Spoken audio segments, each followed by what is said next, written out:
Friends, welcome to YouTube channel. और आज हम आपके लेके आए न्यूज़पेपर एनालिसिस 17 नवंबर की जो पहली खबर है हमारी, वो हमारे विदेश मंत्री एस जयशंकर जी से रिलेटेड। हमारे विदेश मंत्री एस जयशंकर जी कतर गए हुए थे और कतर के जो प्राइम मिनिस्टर हैं अल तानी, उनके साथ यहां पर मुलाकात हुई है। और यहां पर अब कतर और इंडिया के बीच में जो बायलैटरल कोऑपरेशन है उसको यहां पर डिस्कस किया है हमारे फॉरेन मिनिस्टर। इससे पहले जो कतर के जो प्राइम मिनिस्टर हैं अल तानी, वो इंडिया की विजिट कर चुके हैं और यहां पर अब कतर के साथ जो फ्री ट्रेड एग्रीमेंट है उसके ऊपर भी बातचीत हो रही है। अभी तक जो इंडिया और कतर का जो ट्रेड है वो 14.8 बिलियन डॉलर का है। और मिडल ईस्ट की जो कंट्री है कतर, जिसकी राजधानी दोहा है, वो एक oil rich country, natural gas जो है वो प्रोवाइड करती है। अब यहां पर अगर ट्रेड बैरियर घटते हैं तो उससे इंडिया का जो एनर्जी सिक्योरिटी है वो यहां पर बनती है। यहां पर हमारे विदेश मंत्री एस जयशंकर जी जो हैं वो आज सर्गी लेवरोव, जो रशिया के विदेश मंत्री हैं, उनसे भी मुलाकात करने वाले हैं। और यहां पर सबसे जरूरी बात यह आती है कि जो रशिया है वो एससीओ की जो समिट है उसको यहां पर अटेंड करेंगे, जहां पर इंडिया के प्राइम मिनिस्टर के रिप्रेजेंटेटिव के तौर पर जाएंगे हमारे विदेश मंत्री। एससीओ जिसकी मीटिंग जो है अभी चाइना के अंदर में हुई थी, जहां पर हमारे prime minister Modi, Vladimir Putin, Xi Jinping और उसके साथ साथ एससीओ के मेंबर, जिसके अंदर में एक पाकिस्तान भी है, वो यहां पर अवेलेबल था। अब यहां पर आज सर्गी लेवरोव से हमारे विदेश मंत्री बातचीत करेंगे और मंगलवार को जो मेन बात है वहां पर एससीओ की सबमिट होने। अब देखना यह होगा कि एससीओ की इस सबमिट के अंदर में क्या डेवलपमेंट होती है। नेक्स्ट खबर है हमारी, वो डिफेंस से रिलेटेड है। आप सबने भारत का नक्शा देखा होगा और भारत के नक्शे के अंदर में एक चिकन नेक की बात आती है। जो चिकन नेक है, जिसे सिलीगुड़ी कॉरिडोर भी कहा जाता है, वो बहुत ज्यादा इंपॉर्टेंट है। 1962 की वॉर जब हो रही थी उस टाइम पर यह लग रहा था कि अगर चिकन नेक को हम अगर ब्रेक कर देते हैं तो पूरा नॉर्थ ईस्ट जो है वो चाइना कब्जा सकता था। तो बहुत ही स्ट्रेटेजिकली इंपॉर्टेंट है सिलीगुड़ी कॉरिडोर। और अब यहां पर हमारी डिफेंस फोर्सेस ने 3 अलग अलग तरह की जो यूनिट है यहां पर डिप्लॉय करती। जो सिलीगुड़ी कॉरिडोर है वहां पर अब आर्मी ने जो 3 नए गैरिसन बनाए हैं, अब यहां पर हमारी जो सुरक्षा है वो पुख्ता हो जाती है। यहां पर सबसे जरूरी बात यह है कि जिस तरह से बांग्लादेश के अंदर में तख्ता पलट हुआ, पिछली साल शेख हसीना की सरकार गिरा दी गई थी और मोहम्मद यूनिस की जो इंटरिम सरकार है उसने जिस तरह से पाकिस्तान के साथ अपने रिश्ते मजबूत किए। और एक बात सोचिए, 1971 की वॉर होने के बाद जो पाकिस्तान और बांग्लादेश के बीच में जो ट्रेड डायरेक्ट नहीं होता था, पिछली साल 8 नवंबर को पहली बार जो शिप, कार्गो शिप है, वो पाकिस्तान से आकर डॉक किया है बांग्लादेश के अंदर में। तो यहां पर इंडिया जो है वो पूरी तरह से निगरानी कर रहा है। और अब यहां पर जो 3 बेसिस हैं वो यहां पर बनाए गए, जिसके अंदर में पहला जो है वो असम की जो डिब्री डिस्ट्रिक्ट है वहां पर बनेगा।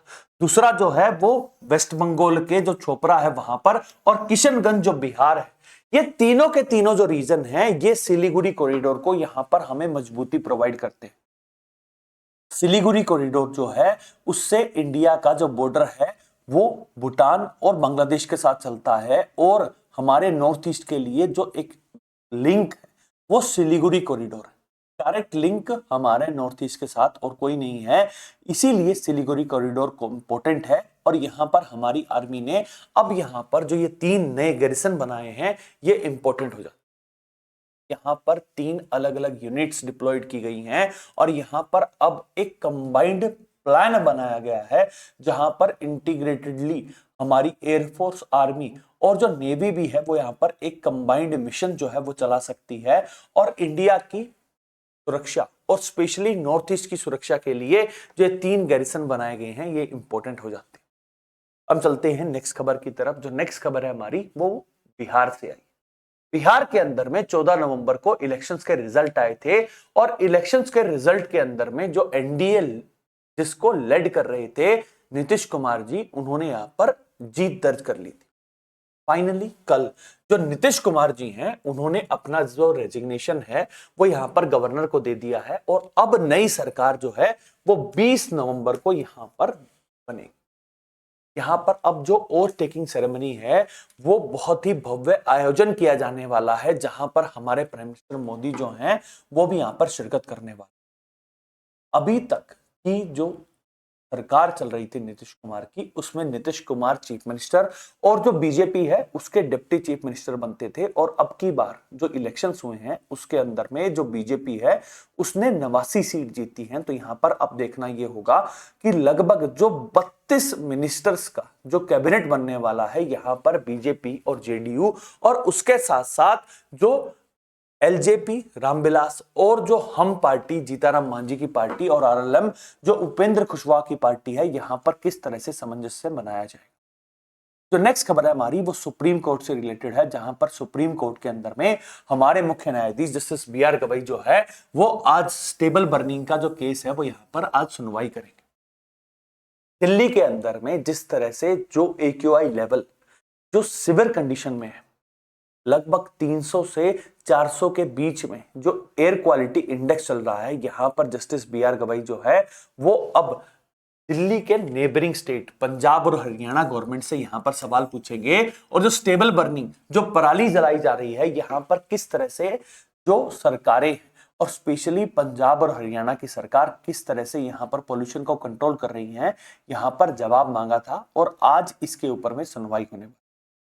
जो नेक्स्ट खबर है हमारी वो हमारे सदर स्टेट तमिलनाडु से है, जहां पर तमिलनाडु के अंदर में जो तलपति विजय जो एक सुपरस्टार है उनकी पार्टी जो टीवी के पार्टी है उन्होंने यहां पर ये कहा है कि जो स्टेट के अंदर में जो एसआईआर हो रहा है उसके विरोध के अंदर में है। एसआईआर की जो विरोध है वो पहली बार तलपति विजय कह रही है और यहां पर उन्होंने कहा कि जिस तरह से डीएमके सरकार ने ये कहा है कि वोटिंग राइट्स जो तमिलनाडु के लोगों के हैं उनको छीना जा रहा है एसआईआर के थ्रू, इसीलिए अब जो टीवी के पार्टी है वो प्रोटेस्ट करेगी एसआईआर का। वहीं पर एक और डेवलपमेंट हुई है जहां पर जो तमिलनाडु कांग्रेस के जो प्रेसिडेंट हैं यहां पर उन्होंने कहा कि किसी भी तरह का अलायंस जो टीवी के पार्टी है उसके साथ नहीं होगा इस बार के इलेक्शंस के अंदर। 2026 में तमिलनाडु में इलेक्शंस होने वाले हैं और अब देखना यह होगा कि टीवी के पार्टी जो है वो क्या इंडिपेंडेंट लड़ेगी, क्या डीएमके का जो अलायंस है जिसे इंडिया ब्लॉक कहा जाता है जिसके अंदर में कांग्रेस समेत कुछ और छोटे दल है, यहां पर किसी तरह का नया गठबंधन होगा या नहीं होगा ये देखने की बात है। लेकिन सबसे जरूरी बात यह है कि तमिलनाडु के अंदर में जो एसआईआर का विरोध है वो यहां पर अब सारी पार्टीज कर रही हैं एक्सेप्ट बीजेपी पार्टी और एआईएडीएमके पार्टी। अब हम चलते हैं नेक्स्ट खबर की तरफ। जो नेक्स्ट खबर है हमारी वो वेस्ट बंगाल से आई है, जहां पर वेस्ट बंगाल के जो गवर्नर है आनंद मोहन बोस यहां पर उन्होंने अब यहां पर एक पिटीशन लगाई है जहां पर हमारे जो लोकसभा के जो स्पीकर है ओम बिरला यहां पर उनसे ये कहा है कि कल्याण बनर्जी जो तृणमूल के जो सांसद हैं यहां पर उनके खिलाफ कार्रवाई की जाए। यहां पर जो कल्याण बनर्जी हैं उन्होंने एक वक्तव्य दिया था जहां पर उन्होंने कहा कि जो गवर्नर है आनंद बोस जो हैं वो यहां पर जो बीजेपी के गुंडे हैं उनको यहां पर संरक्षण दे रहे हैं और जो गवर्नर हाउस है वो सेफ हाउस के तौर पर इस्तेमाल कर रहे हैं बीजेपी के गुंडे। ये कहना था कल्याण बनर्जी का। अब यहां पर जो आनंद बोस हैं उन्होंने कहा कि जिस तरह से टीएमसी की सरकार चल रही है और 3 साल से वो यहां पर अपने पद की गरिमा को बनाए रख रहे थे, लेकिन जिस तरह से अब यहां पर एक डायरेक्ट अटैक अब उनके ऊपर किया जा रहा है, अब यहां पर वो चाहते हैं कि लोकसभा स्पीकर जो है वो कल्याण बनर्जी के खिलाफ यहां पर अब कार्रवाई करें। उन्होंने यहां पर ये कहा कि बीएनएस की जो 3 धाराएं हैं उनके ऊपर में कार्रवाई होनी चाहिए, जहां पर पहली जो है वो है बीएनएस की 151 जो है वो प्रेसिडेंट ऑफ इंडिया और गवर्नर के खिलाफ अगर कोई वक्तव्य देता है वहां पर लगती है। 152 जो है वो सॉवरेनिटी को खराब करने के लिए है और वहीं पर जो 353 है वो पब्लिक मिसचिफ और जो इमेज को टार्निश करने की बात हो रही है। यहां पर अब देखना यह होगा कि ओम बिरला जो लोकसभा के स्पीकर है वो क्या यहां पर स्वीकृति देंगे। जो नेक्स्ट खबर है हमारी वो मणिपुर से आई और मणिपुर के अंदर में 3 मई 2023 को जो कुकी और मैतेई ग्रुप के बीच में कॉन्फ्लिक्ट शुरू हुआ था, वहां पर सबसे जरूरी बात यह आती थी कि जो पॉपी फील्ड्स हैं वो यहां पर एक इंपॉर्टेंट रोल था। जिस तरह से इलीगल ओपियम जो मणिपुर के अंदर में उगाई जा रही थी, यहां पर अब जो मेन कॉन्फ्लिक्ट है उसको रिजॉल्व करने की तरफ चल रहा है मणिपुर के अंदर। यहां पर मणिपुर पुलिस, असम राइफल्स और सीआरपीएफ ने मिलकर यहां पर यह देखा है और डिस्ट्रक्ट कर दिया है जो भी इलीगल ओपियम के फॉर्म थे। पॉपी फील्ड्स लगभग 20 एकड़ जो जहां पर इलीगल ओपियम अफीम उगाई जा रही थी, यहां पर उनको डिस्ट्रॉय कर दिया है। और अब देखना यह है कि मणिपुर जहां पर जो बीजेपी है वो चाहती है कि दोबारा से एक लेजिटिमेट सरकार बने और प्रेजेंट रूल को खत्म किया जाना चाहिए, वहां पर अब ओपीएम के खिलाफ जिस तरह से कार्रवाई हो रही है, यहां पर अब ध्यान रखना पड़ेगा कि मणिपुर के अंदर में शांति बहाल कब होती है। जो नेक्स्ट खबर है हमारी वो एसआईआर से रिलेटेड है। केरला, तमिलनाडु, उत्तर प्रदेश, मध्य प्रदेश, उसके साथ साथ राजस्थान, ऐसे 12 स्टेट्स और यूटीज के अंदर में जो एसआईआर की प्रक्रिया है वो हो रही है। यहां पर अब एक नई डेवलपमेंट हुई जहां पर केरला के एक जो बीएलओ है उन्होंने यहां पर सुसाइड कर लिया है। और सुसाइड करने की उन्होंने वजह बताई कि जिस तरह से एसआईआर का जो वर्क बढ़ गया था उसकी वजह से जो अनीश जौहर जो 44 साल के थे और जो एजुकेशन डिपार्टमेंट जो प्राइमरी एजुकेशन कन्नूर डिस्ट्रिक्ट के अंदर में डिप्लॉयड थे और जो बीएलओ का भी काम करते थे, यहां पर उन्होंने सुसाइड कर लिया। अब इसकी वजह से जो केरला के अंदर जो टीचर्स यूनियन है, अब यहां पर उन्होंने कहा है कि वो बीएलओ का काम नहीं करेंगे मंडे को। और यहां पर उन्होंने कहा कि जिस तरह से प्रेशर एसआईआर का प्रेशर अब बीएलओ के ऊपर में आ रहा है, यहां पर अब कार्रवाई करने की रिक्वायरमेंट है। केरला की जो सरकार है वो यहां पर ऑलरेडी कह चुकी है कि एसआईआर की प्रक्रिया केरला के अंदर में अभी नहीं होनी चाहिए। उन्होंने लोकल इलेक्शंस का हवाला दिया था। और अब जिस तरह से एक बीएलओ ने यहां पर सुसाइड किया है, क्या यहां पर स्पेशली उसने वर्कलोड की वजह से दिया है या किसी और वजह से दिया है? जो चीफ इलेक्शन ऑफिसर जो है केरला के, उन्होंने कहा कि जब तक पूरी इन्वेस्टिगेशन नहीं हो जाती है उसके बाद ही वो कोई जवाब दे सकते। ओवरऑल अब देखना पड़ेगा कि केरला के अंदर में जो एसआईआर की प्रक्रिया है वो किस तरह से होती। जो लास्ट नेशनल खबर है हमारी वो छत्तीसगढ़ से आई है, जहां पर छत्तीसगढ़ के अंदर में जो माओवास्ट जो लास्ट खबर आ रही है हमारी वो छत्तीसगढ़ से है, जहां पर माओवास्ट लीडर जिसने जून के महीने के अंदर में जो एक एडिशनल एसपी आकाश की जिस तरह से आईडी ब्लास्ट के अंदर में हत्या कर दी थी, जिसका नाम था माधवी देवा, उसको यहां पर न्यूट्रलाइज कर दिया गया। उसके साथ साथ दो सेम कैडर की जो वुमेन है उनको भी यहां पर न्यूट्रलाइज कर दिया गया है। और इन सब के ऊपर जो टोटल बाउंड्री थी वो 15 लाख रुपए की थी। छत्तीसगढ़ के अंदर में जो नक्सलिज्म है उसको खत्म करने के लिए जो कोबरा कमांडोस, उसके साथ साथ सीआरपीएफ, छत्तीसगढ़ पुलिस जिस तरह से यहां पर डिप्लॉयड है और जिस तरह से हमारी होम मिनिस्ट्री ने यह कहा है कि इस फाइनेंशियल ईयर के खत्म होने तक हमें नक्सल फ्री भारत बनाना है, यहां पर इस साल के अंदर में 262 जो माओवादी हैं वो छत्तीसगढ़ के अंदर में मार गिराए गए हैं। यहां पर बहुत सारी अमाउंट का जो असला है वो उनके पास से मिला है। लेकिन यहां पर सबसे जरूरी बात यह आती है कि हमारी सरकार ने दो ही पेशकश रखी है, या तो आप मुख्य धारा से जुड़कर सरेंडर कर दीजिए और अगर आप आर्म्स रखेंगे तो यहां पर आपके खिलाफ कार्रवाई होगी। अब हम चलते हैं इंटरनेशनल न्यूज की तरफ, जहां पर पहली खबर जो है वो बांग्लादेश से आई। बांग्लादेश के अंदर में पिछली साल 5 अगस्त 2024 को जो प्रोटेस्ट था उसके अंदर में शेख हसीना है उनको हटा दिया गया और उसके बाद मोहम्मद यूनुस की सरकार बनी थी। और एक जो ट्रिब्यूनल है जो बांग्लादेश के अंदर में जो आईसीटी ट्रिब्यूनल जो पहले शेख हसीना ने बनाया था, और यहां पर उसको बनाने का जो मेन पर्पस था कि 1971 का जो लिबरेशन वॉर था, जिस तरह से एट्रोसिटीज बांग्लादेशी लोगों के ऊपर हुई थी, यहां पर यह ट्रिब्यूनल बनाया गया था। और आज 17 नवंबर को जो आईसीटी है जो ट्रिब्यूनल है वो शेख हसीना और उनके जो साथ के थे उनके खिलाफ यहां पर आज वर्डिक्ट सुना सकती।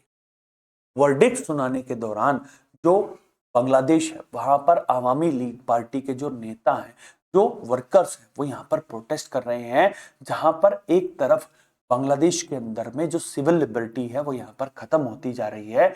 वहीं पर आज जो आईसीटी का वर्डिक्ट है वो नेशनल टीवी पे टेलीविजन किया जाएगा। तो यहाँ पर अब देखना ये होगा कि इसका जो वर्डिक्ट आएगा जिसके अंदर में ये माना जा रहा है कि शेख हसीना को मृत्यु दंड दिया जा सकता है, तो यहाँ पर अब बांग्लादेश के अंदर में जो लॉ एंड ऑर्डर है वो किस तरह से रहेगा। तो नेक्स्ट खबर है हमारी वो पाकिस्तान से। पाकिस्तान के अंदर में 27वीं कॉन्स्टिट्यूशनल अमेंडमेंट जो है वो उन्होंने पास की थी और अब उसका विरोध हो रहा है।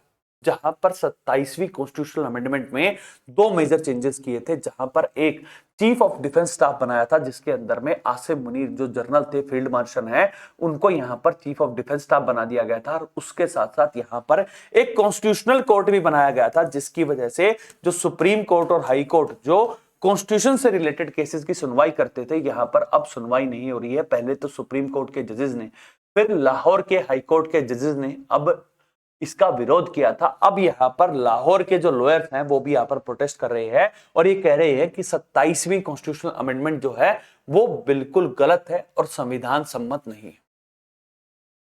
अब हम चलते हैं नेक्स्ट खबर की तरफ। जो नेक्स्ट खबर है हमारी वो यूके से आई है और यूके के अंदर में एक नया लॉ पास किया जा रहा है जहां पर अब जितने भी जो रिफ्यूजीज हैं जो यूके के अंदर में आते हैं वो टेम्परेरी रहेंगे, उनका सेटलमेंट जो है वो हार्ड कर दिया गया है। लगभग 20 साल तक अगर कोई रिफ्यूजी रहेगा उसके बाद उसे सिटीजनशिप मिलेगी। इस तरह के कड़े कानून जो है वो यूके के अंदर में बनाए गए।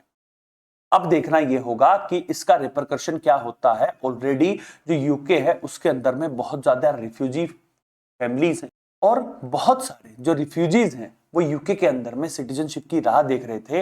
अब यहां पर यूके ने जो कानून के अंदर में बदलाव किया है उसका क्या असर पड़ेगा देखने की बात है। जो नेक्स्ट खबर है हमारी वो चाइना और जापान के जो रिश्ते हैं उसके अंदर में अब यहां पर एक नया डेवलपमेंट हुई, जहां पर कल चाइना की कोस्ट गार्ड ने जो सानुकी आइलैंड्स जो जापान के कंट्रोल के अंदर में यानी कि जापान की टेरिटरी है वहां पर गश्त की है, वहां पर उन्होंने पेट्रोलिंग की है और इसकी वजह से जो चाइना और जापान के बीच में जो रिश्ते हैं वो यहां पर खराब होते जा रहे हैं।